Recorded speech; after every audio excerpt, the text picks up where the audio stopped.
Welcome, Claire. I'll hand over now to you.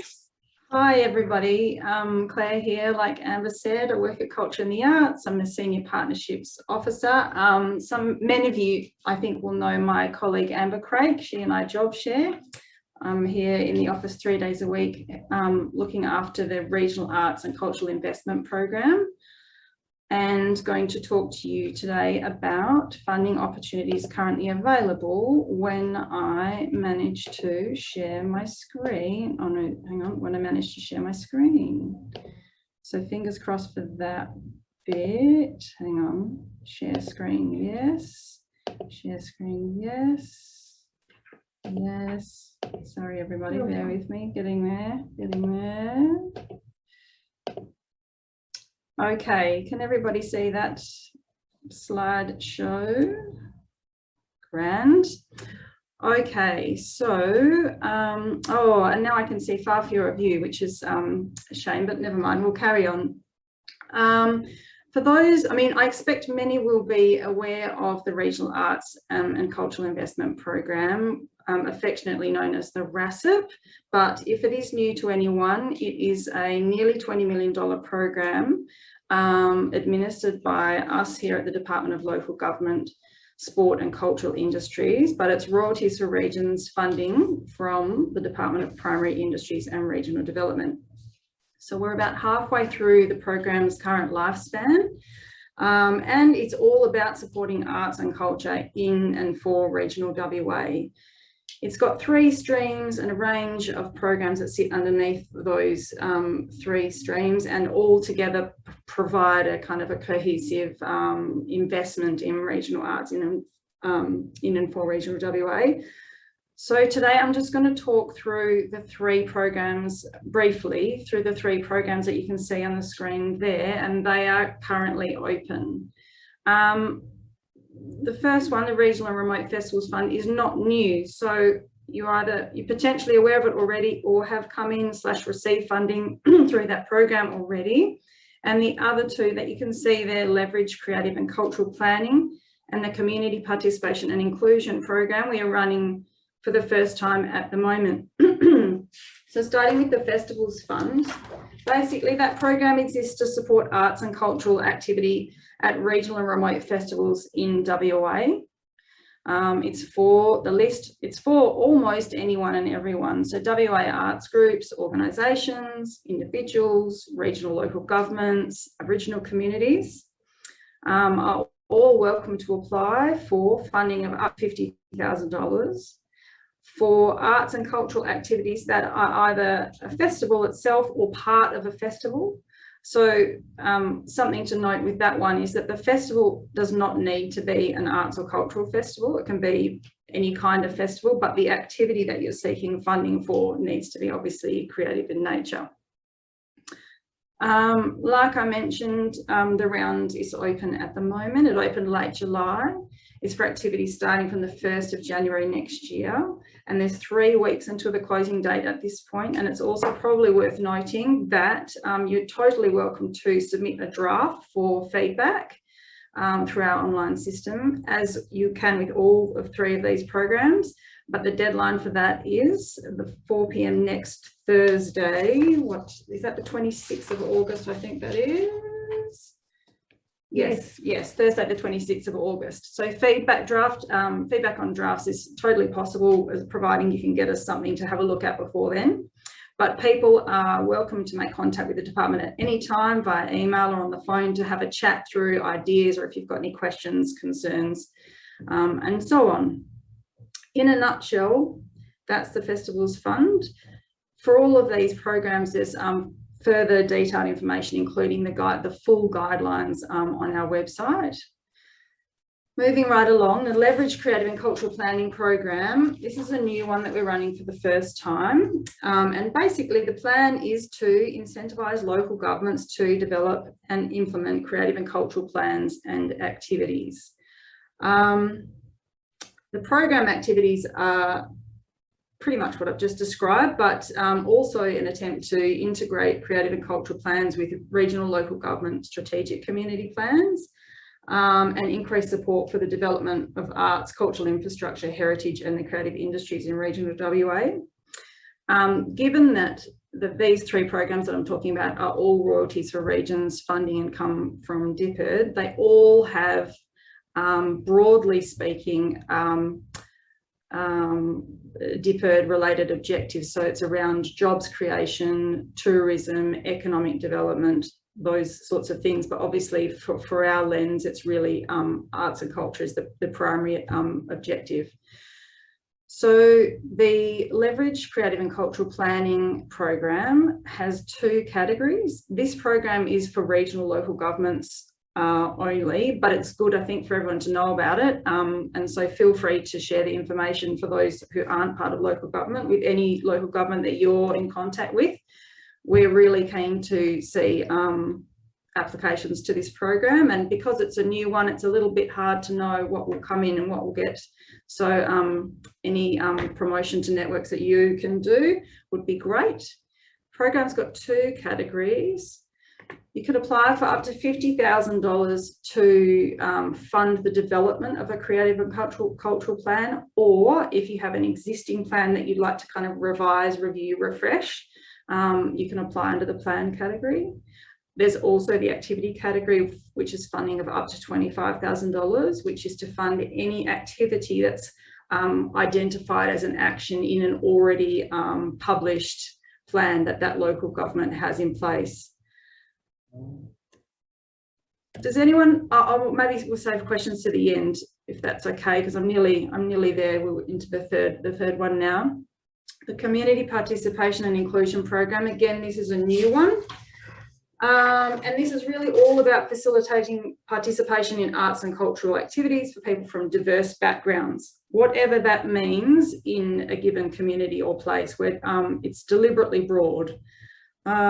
In terms of who can apply, it's WA-based groups, organisations and individuals. And the funding cap is $80,000, commensurate with the nature and scale and scope of the activity and how many locations, regional locations, it's taking part in.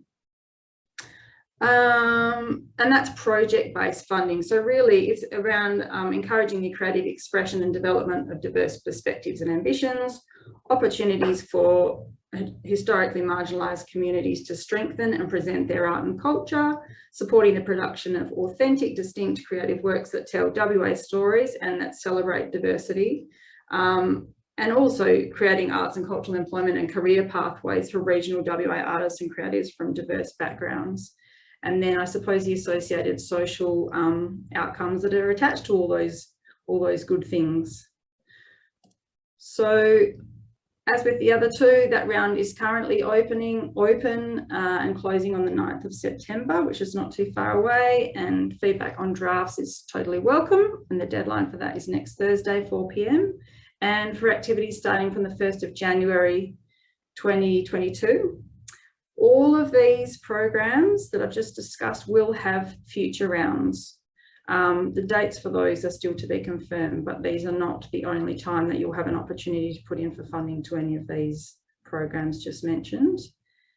And I think now we're up to Jill here, so I'll just slide over so you can see Jill. Hello, it's nice to see lots of familiar faces. Yes, I am Jill and I work at the Department of Local Government Sport and Cultural Industries, and I joined the department earlier this year from 20 years working in the not-for-profit sector. So I was at CAN for 13 years and was involved in the Catalyst program, you might remember. So I've seen many of you over the years with that program, and you know, other organisations like Propel Youth Arts and those sorts of things, and actually began working in regional, began my career in the arts in Bunbury, working as a regional arts officer. Yeah, so it's really, so I've come on board and I've worked a bit in the RASIT team with Amber and Claire, which has been wonderful, and also in the Creative Communities team, with the other team, and working with Ellie. Ellie did a talk on, which is recorded on the Regional Arts WA website on one of the online chats. So it's a really great resource. So, and she's super enthusiastic and answered lots of questions. So I encourage you to go and look on the Regional Arts WA website for a full chat, online chat about the Creative Communities COVID-19 recovery program. But what I just wanted to tell you about today, I'll give a bit of a sort of refresh about what it's about. So the DLGSC and Lottery West Creative Communities COVID-19 Recovery Program provides funding for artists and residents and for projects that engage communities and are delivered in partnerships. So the partnerships are between the artist or arts organisation or artists and either a local government, a community resource centre, an arts centre, a community service organisation, and they're really kind of, I think we've funded 63 projects since this began, and it is, like it says, it's a COVID-19 recovery program, so there is a limited amount of time that this will be available. It's basically until the funds are spent. But the exciting thing is that we have announced another round of the big funding for this. So I'm just going to flick through to the next slide. Just press the, here we go. So I'll tell you a little bit just about the two categories. So the residency category is for short-term residency. So they're for about up to four weeks of residency with an artist or arts org or group of artists working in a community. So when we say 4 weeks, you can organise that time however you like and according to the needs of the community that you're working with. So if you're a regional artist and you sort of have connections with the local school or the arts centre, or you're interested in, you've had work with communities before and you'd like to go back and do some more intense work with them, then you can approach them and you can come to us together. So it's something that you can initiate as an artist too. The 4 weeks is really just an indication of the amount of collaboration and the amount of interaction and relationship building that's happening between the artists and the communities and the co-collaboration in creating arts together. So it might be that you do 2 days over a few months, or you do 1 day a week over a few months, or you might do 1 week here, or you might come and do another week and another week. It just depends on your project and the needs of the community. So you can apply for up to 30,000 for that. And it's a quick turnaround, so it's open all the time. And we strongly encourage you to give us a call. Anyone in the team, but myself, Ali, anyone will answer your questions. Yeah, and basically we'll work with you on the applications and and there's a 25 business day turnaround for that. Did I say that? I think I did, didn't I? Oh no. So it's that quick turnaround, just like the under 15K, if you've ever applied for that, it's a quick turnaround like that. So it's something where if you have some momentum and you're excited to do something and you can make sure you get those partnerships involved, you can do something in a couple of months' time. So it's really good like that. It's very responsive. When LED did talk to you, there are 3 Ellies in the team. So LED is why I refer to her that way. The collaboration category, we weren't sure if we're having another round of that, but we have opened that now. This will be the final round of this. You can apply for up to $80,000. And this is for really much more in-depth, chunky projects, because it's for artists in residence for up to for a minimum of 10 weeks. So this is like something you might deliver this project over 12 months. And this is for projects that are happening from the 1st of February next year. So these ones do go through a panel and a peer assessment panel. The closing date is the 23rd of September and the application closing date is the 13th of September. But again, call us at any time with questions as you go. Yeah, so that's something that Ali didn't know, and that's why we just wanted to let you know that is available. So please come and talk to us, because it's a really good opportunity for this funding that can, includes partnerships, communities working with artists, and some really good opportunities for artists to get some work with communities that's a significant amount of work where they can really do a lot. So yeah, that's all I wanted to say about that. I think Pat is going to talk a bit about getting the show back on the road, because that's a new program that's been released. I'll let him tell you about that. Should we just do questions all at the end for everything? Yeah, okay. Okay, can you hear me okay? Can you hear me? Yep, we can hear you. Great. Okay. Hi, so my name's Pat. As Jill mentioned, I'm working on the Get the Show Back on the Road program. I'm a project officer here in the department, and to give you a brief background, my history is in contemporary music. So first as a performer, playing in bands as a musician, and then I've worked in a lot in the live side of the industry, and also in music licensing.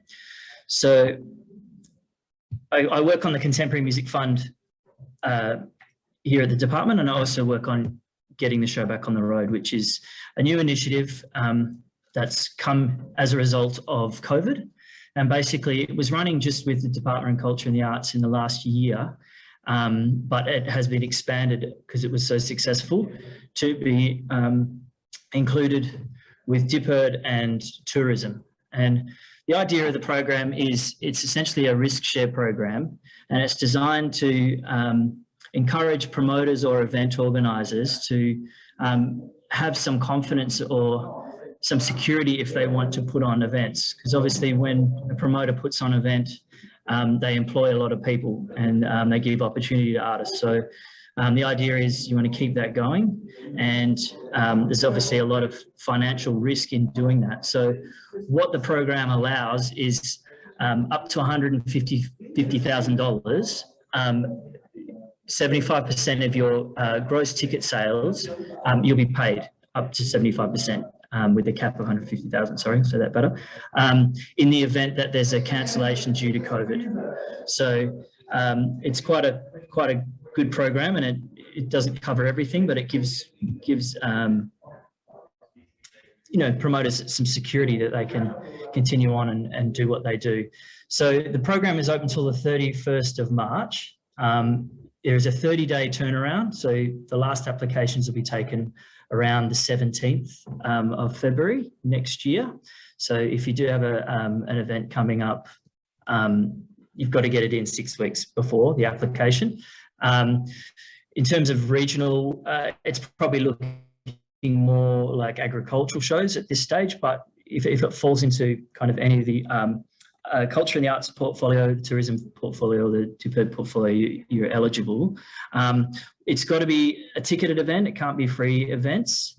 And sorry, I'm just trying to pull this up here. Just give me 1 second. So what is not supported is federal, state or local government owned or run events, unticketed or free events, business events and trade shows, education and curriculum-based events, regular season sporting events. So if it's a one-off kind of showpiece event of a game of some kind, that's okay. But if it's part of a regular season, that's not allowed. Anything that's cancelled for reasons other than COVID. So it's just if there's a COVID lockdown or a part lockdown. The basic requirements are it's got anything less than 100 or anything less than 5,000 gross ticket sales won't be included. So it's got to be above those, and it's got to be in WA. But what it does mean is that if there's event organisers here that want to bring in artists from interstate, that's fine, as long as it's happening in WA and it'll look after the WA component. And that can be, Eastern State promoters can actually use the program as well for events that are here. So yeah, in short, that's it. It's been hugely successful in the past, and already we've had a lot of strong interest. It's been open for a couple of weeks, and yeah, so if you're putting on any kind of event, that is an option for you.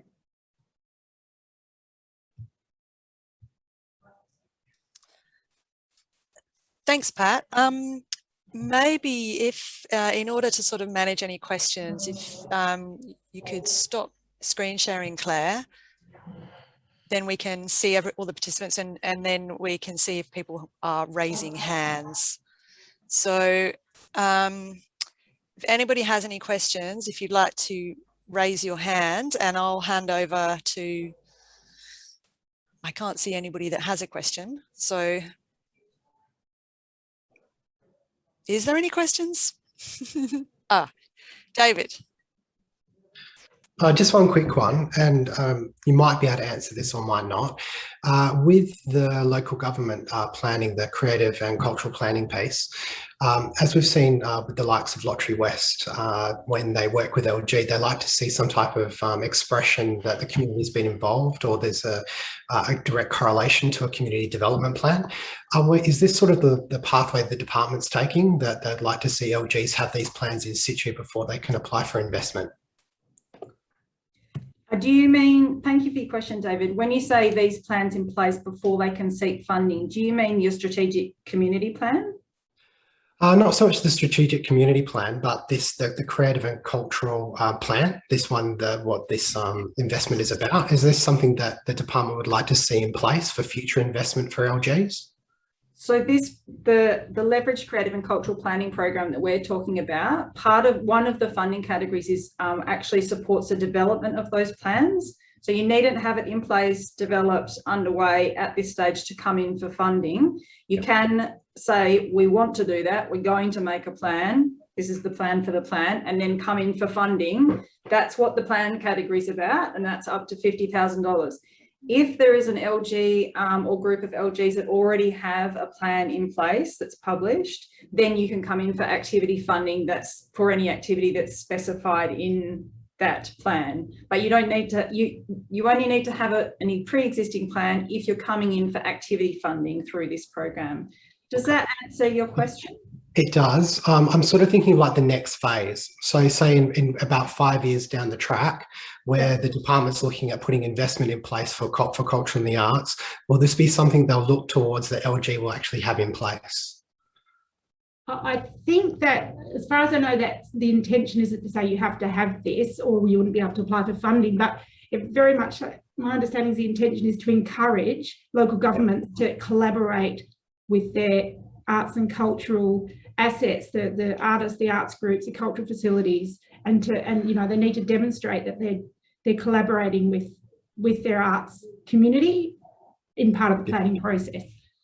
Awesome. Yeah, it won't, my understanding is it wouldn't be a requirement. Obviously, local governments who in the future have a plan in place would be viewed favourably if they do have a plan in place, because it's demonstrative of a commitment to arts and culture in their region. Similarly, if you're coming into this program this time round, applications that demonstrate really good, strong collaborations and partnerships with local organisations and groups and so on will you know, the applications will probably be stronger. But yeah, I mean, then that will be a requirement to this round, obviously, like evidence and an articulation of the collaboration within the community, as opposed to just in a cupboard in isolation developing a plan.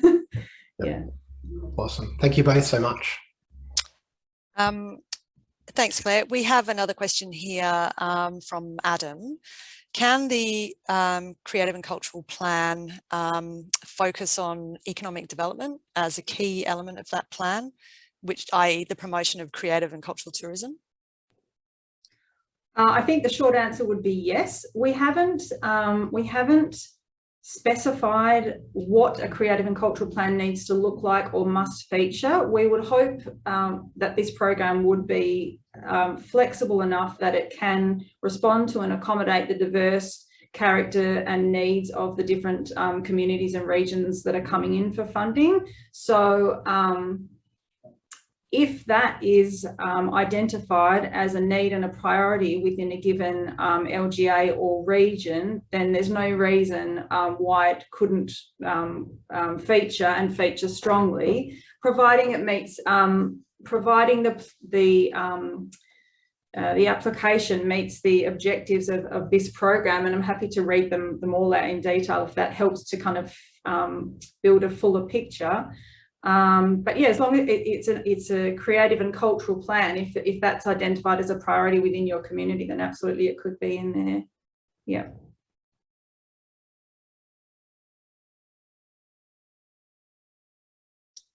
Thank you, Claire. Any further questions from anybody? Fiona? I just wanted to know, it's encouraged that there be participation or collaboration between shires on putting together a plan. How receptive is the department going to be to a single shire wanting to create a plan or a fresh one? Thanks, Fiona. Again, we've tried to be as flexible as we can. I think what we are finding a balance between is implementing this broader RACIP program and this particular program, which was devised quite a few years ago now, say 2018, 2019. So we're committed to implementing the program to a degree as it was devised and committed to, but then also noting that, you know, a lot has changed in that time, and as have people's needs and capacities and so on. So we're trying to be responsive. So I think initially in the early stage, there was much more of a sense that there would be more collaboration between or joint funding applications with local government authorities coming in together. That's not a requirement now of this program. It's absolutely encouraged, but again, it's about what meets the needs of your community, full stop, really. And if that means coming in 1, 2, 3 or 10 other LGAs, then great. But if that's not possible and what meets your needs the best is to come in just on your own, then there's nothing to stop an LG from doing that. Noting, of course, that the application would be assessed against whatever else comes in, and that applications that are collaborative, that are a collaboration with other LGs, have the potential to be more competitive, I suppose. Just as an example, we we gave pilot funding to the City of Albany to trial this funding program, and they are making the Great Southern Arts, Culture and Heritage Strategy, which I think includes 10 or 11 local government areas. Just absolute, that's one approach, but totally acknowledge that's not necessarily realistic, achievable or suitable to all areas, you know, noting the diverse and vast landscape of WA. So it's really about what the sorry, she said what your needs and capacity are. Thank you. I think I just momentarily muted myself.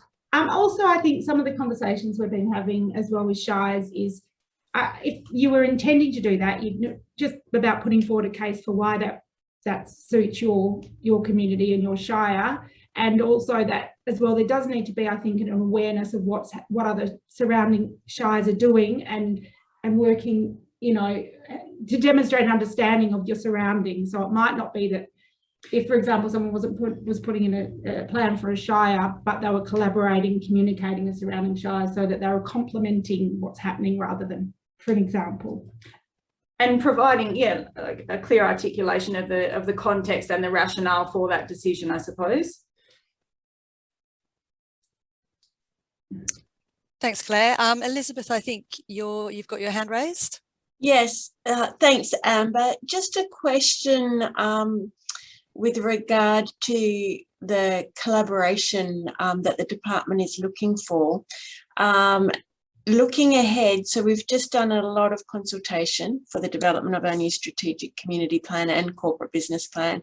So there's quite a few things that have come up in there that I would like to go back to the community on and flesh out some more. But I can see two things happening. One is that in that engagement with the community, new things will come up, which will be great. But also not everybody will necessarily agree or like what's been enshrined as such in those two documents moving forward. So could you maybe give us some feedback in terms of how elements of a plan might be, a cultural plan might be viewed and prioritised in the assessment process? Well, I think we'd probably leave where to start. So in terms of the funding that comes through this program, it would be it's either for the development of a plan, and the content, which we would assume is, if you're coming into the plan category, it's not for a pre-existing plan. It's funding the development and creation of that plan. So at the time that it came in for funding, the content of that plan would likely not be known. I hear what you're saying, Elizabeth, that given the close connection and great connection with the strategic community plan, you feel like some of it may be known. The content of the plan won't be assessed. The applications for funding will all be assessed as with the other, as they are with the other programs, around quality, reach, good planning and financial responsibility, and their alignment with the objectives of the program. So, and we would anticipate that the content of each plan would align with the needs and priorities of the community, whatever they were. I'm not sure, does that come close to answering your question? No, that's great. It does. So in that sense, it's about what's in our strategic community plan is going to inform me in the inclusions moving forward, and that would be seen as sufficient for the purpose of submitting an application for the development of a plan, a cultural plan. Yeah, and in terms of your application, it would be good just to, I mean, you'd be outlining your kind of the process that you anticipate undertaking to develop that plan, and particularly who would be involved in that process and who you would be consulting with. And it's not so much the views of those different stakeholders, but the fact that they would be included in the process in the first place is what we would be looking for. That's great. Thank you very much. Thank you. Vanda, I think I saw you try to put your hand up earlier. Do you still have a question? Sorry, you're on mute. Right, can you hear me now? Yes. Yeah. Look, first of all, thank you very much to all of the speakers. It's very helpful and it's very informative. So Stupidly. I just wanted to ask a question about the leveraged creative and cultural planning program. I'm working on a project at the moment, but it's too early to submit an application for the 9 September close. And I know that you've said that it will be available in future rounds. I just wonder if you've got even just a vague idea of when the next round will open. Vanda, do you work for local government? Yes, I'm with the Manchmup Art Gallery, which is managed by the local government, yeah. Okay, so I think it's probably best if I take that on notice and grab your details and get back to you, because I think this might be the only round this financial year, but I don't want to say that and be wrong. So I prefer to confirm that and get back to you.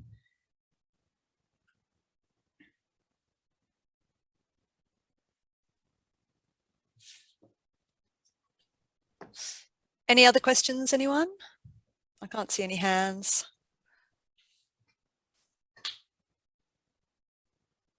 No, it doesn't look like there's any questions. If there's no more questions, I'd like to say thank you very much to Claire and to Jill and to Pat for joining us today.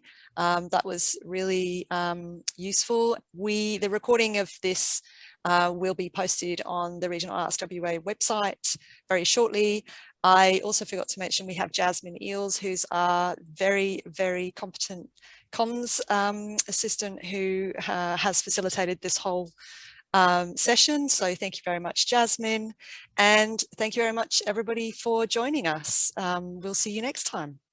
Thanks very much, everyone. I neglected to, before people go, sorry, I somehow didn't manage to share the final slide on the PowerPoint presentation, which was our contact details. So I don't know if I should endeavour to do that now, or if there's another way that it's better to share that information. Amber, do you have a...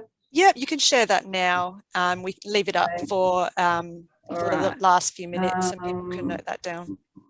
Feel free to be in contact if you've got ideas, questions, concerns. Happy to hear from anyone at any time. Thanks, yeah, for having us. Yes, thank you very much. No worries. Thanks, everybody. Thank you. Goodbye. Bye.